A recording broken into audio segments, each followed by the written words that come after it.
তাদের বাবুর নেতৃত্বে আপনারা ঐক্যবদ্ধভাবে যে কোনো সময় রাত যাওয়ার সাথে সাথে রাষ্ট্রপতি হাজির করছে। আপনাদের সম্বন্ধে আর কিছু বলার নাই। আজকে আপনারা যে উদাহরণ রেখেছেন এই বৃষ্টির মধ্যে আমরা নেতৃবৃন্দ অনেক অনেক খুশি। ভাইয়ের আমার, আজকে যে কমিটি হবে এই কমিটিতে প্রার্থী হলেন যাদের যোগ্যতা, যাদের আচার আচরণ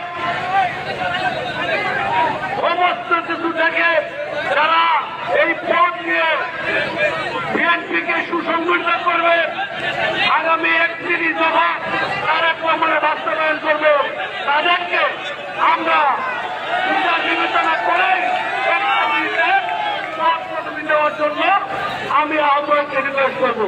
ভাইয়ের আমার, আজকে আপনারা যে উপস্থিত গিয়েছেন আমার ধন্যবাদ জানিয়ে আমি আমার বক্তব্য শেষ করলাম।